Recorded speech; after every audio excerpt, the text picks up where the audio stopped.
Intinya kalau tidak salah itu perjanjian utang piutang barangkali ya. Nilainya berapa ya? 50 miliar barangkali. 50 miliar? Ya. Jadi begini, pada masa kampanye itu banyak sekali yang melakukan sumbangan. Ada pinjaman, sebenarnya bukan pinjaman, dukungan yang pemberi dukungan ini meminta dicatat sebagai hutang. Jadi itu kan dukungan tuh. Nah, siapa penjaminnya? Yang menjamin Pak Sandi. Jadi uangnya bukan dari Pak Sandi. Itu ada pihak ketiga, surat pernyataan hutang. Saya yang tanda tangan. Dan di dalam surat itu disampaikan apabila pilkada kalah, maka saya berjanji, saya dan Pak Sandiaga Uno berjanji mengembalikan.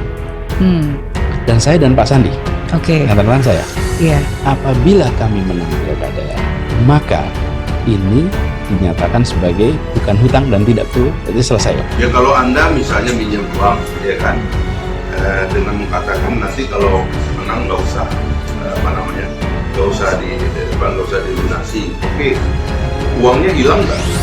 Kan nggak hilang uangnya. 50 miliar itu kan tetap uang kan? Kan harus tetap dikompensasi. Dari mana? Dari kekuasaan. Nah itu masalahnya. Jadi ya tolonglah, ini saya tidak kritik orang, saya tidak bermaksud dengan orang, tapi cukuplah ya, perjanjian-perjanjian seperti ini di belakang layar dengan siapapun yang mengikat pejabat publik sehingga nanti di ujung pejabat publik itu tidak menjalankan kekuasaannya secara transparan karena ada deal di belakang layar. Kasus ini daluarsa, jadi proses sudah selesai. Apa yang bisa dipidananya, harus sudah melakukan tugas dan fungsinya yang bersangkutan, dan sebagai gubernur telah selesai. Tapi itu jadi catatan, itu harus jadi catatan kita bersama bahwa jika ada dana kampanye, sumbangan dari tolong dicatatkan di laporan dana kampanye, baik laporan awal maupun laporan akhir dana kampanye. Itu berapa lama batas kadaluarsa dan bersangkutan pelanggaran kampanye? Oh, sudah selesai, sudah. Kalau pemilu sudah selesai.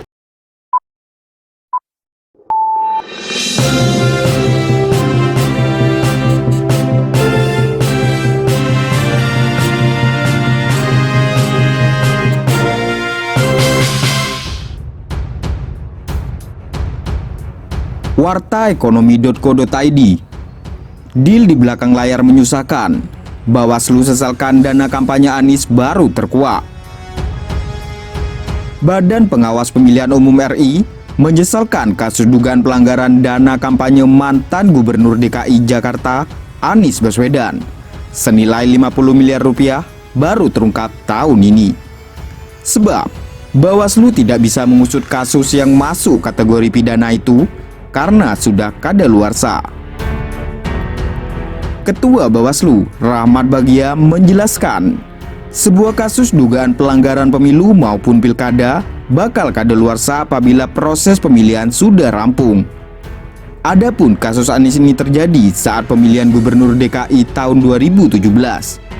Anies pun sudah selesai menjabat sebagai gubernur sejak tahun 2022 yang lalu. Jadi, kami sangat sayangkan laporan ini baru sekarang. Kalau dari dulu, sejak dari awal, tentu pasti akan kami selidiki, kata Bagja kepada wartawan hari Jumat 17 Februari 2023. Menurut Bagja, kasus tersebut kini hanya bisa dijadikan pelajaran saja. Pelajaran bagi kontestan pemilu 2024 agar mematuhi ketentuan pelaporan dana kampanye. Jika ada dana kampanye, sumbangan, dan lain-lain, tolong dicatatkan di laporan dana kampanye, baik di laporan awal dana kampanye maupun di laporan akhir, ujar Bagja. Ini merupakan kali kedua Bagja menyoroti perkara dana kampanye Anies ini. Sebelumnya, Bagja menyebut Anies melanggar ketentuan dana kampanye karena menerima sumbangan sebesar 50 miliar rupiah dari pihak ketiga. Bagja pun menjelaskan, sumbangan 50 miliar itu melampaui batas maksimal sumbangan dana kampanye yang boleh diterima calon kepala daerah. Untuk diketahui, Undang-Undang Pilkada membolehkan calon kepala daerah menerima sumbangan dana kampanye dari perseorangan maksimal 75 juta sedangkan dari swasta maksimal 750 juta. Itu seharusnya bermasalah. Seharusnya itu pelanggaran pidana. Itu pidana karena dia tidak menyebutkan itu di laporan akhir dana kampanye, kata Bagja.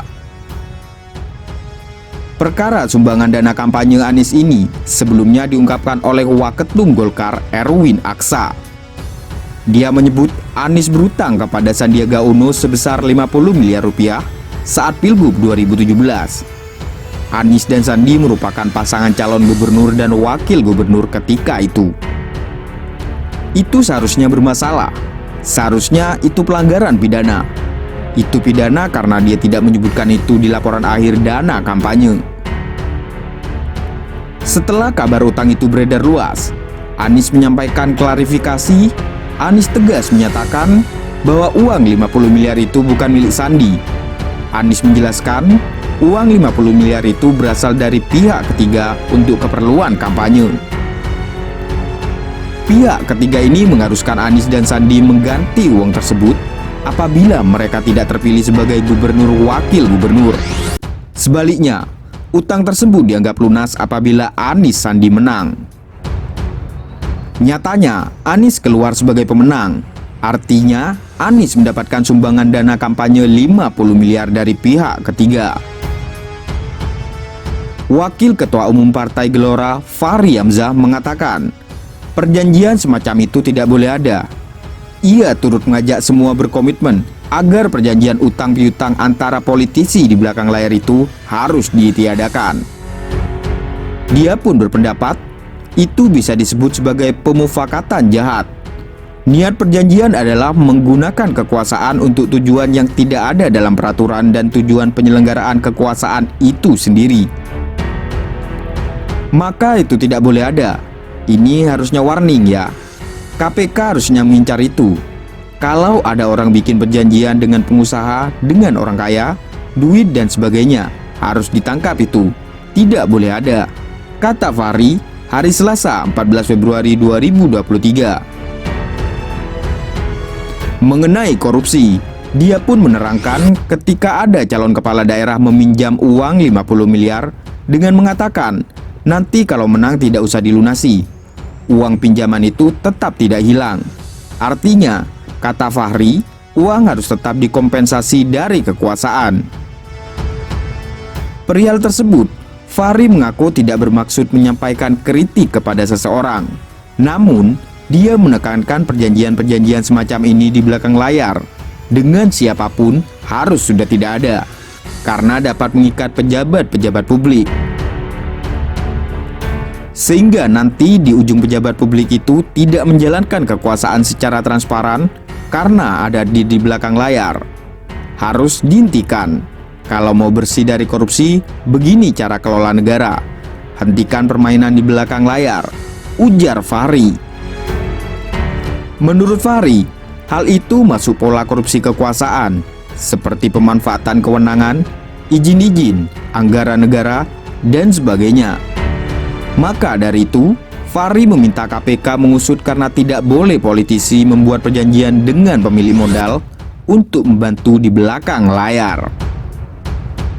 Ya intinya kalau tidak salah itu perjanjian utang piutang barangkali ya. Yang punya likuiditas itu Pak Sandi. Oke. Kemudian memberikan pinjaman kepada Pak Anies ya kan. Karena waktu itu kan putaran pertama kan ya namanya juga lagi tertati-tati juga kan waktu itu. Jadi kira-kira begitu. Yang itu saya lihat nilainya berapa ya, 50 miliar barangkali. 50 miliar? Ya. Jadi begini, pada masa kampanye itu banyak sekali yang melakukan sumbangan. Banyak sekali. Ada yang kami tahu, ada yang kami tidak tahu. Dan ada yang memberikan dukungan langsung kepada apakah relawan, apakah tim. Nah, kemudian ada pinjaman, sebenarnya bukan pinjaman, dukungan yang pemberi dukungan ini meminta dicatat sebagai hutang. Jadi itu kan dukungan tuh. Nah, siapa penjaminnya? Yang menjamin Pak Sandi. Jadi uangnya bukan dari Pak Sandi. Itu ada pihak ketiga yang mendukung. Kemudian saya menyatakan, saya ada suratnya, surat pernyataan hutang. Saya yang tanda tangan. Dan di dalam surat itu disampaikan apabila pilkada kalah, maka saya berjanji, saya dan Pak Sandiaga Uno berjanji mengembalikan.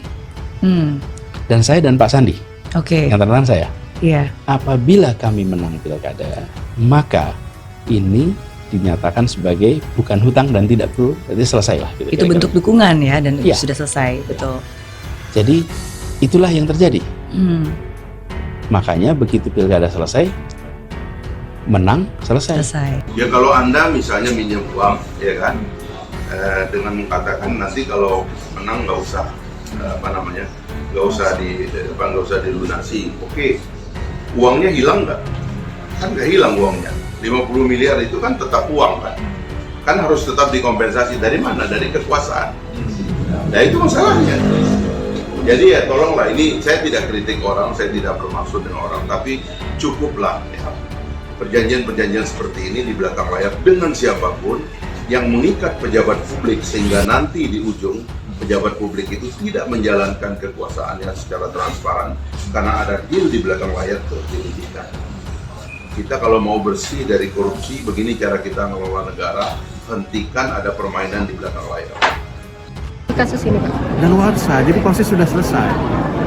Apa yang bisa dipidananya, orang sudah melakukan tugas dan fungsinya yang bersangkutan, dan sebagai gubernur telah selesai. Tapi itu jadi catatan, itu harus jadi catatan kita bersama bahwa jika ada dana kampanye, sumbangan dan lain-lain, tolong dicatatkan di laporan dana kampanye, baik laporan awal maupun laporan akhir dana kampanye. Jadi berapa lama batas kadaluarsa dan dugaan pelanggaran kampanye atau pemilu pilkada? Oh, sudah selesai, sudah. Kalau pemilu sudah selesai, tidak masuk lagi pidana pemilu akan sangat terbatas pada daluarsanya setelah proses pemilu selesai. Karena berkaca pada yang dulu, ada MK masih sudah dilantik, kemudian 1 tahun kemudian ada rupanya terjadi pelanggaran, itu dulu masih diselidiki, itu membuat ketidakpastian hukum. Karena kepastiannya kan jelas. Nah, oleh sebab itu kami menghimbau kepada para peserta kampanye untuk membuat laporan dana kampanye dengan baik dan melaporkan seluruh dana kampanye yang diterima, baik dalam bentuk sumbangan atau yang lain-lain. Bagaimana menurut pendapat Anda? Silakan berikan komentar terbaik Anda dan saling menanggapi komentar di kolom komentar.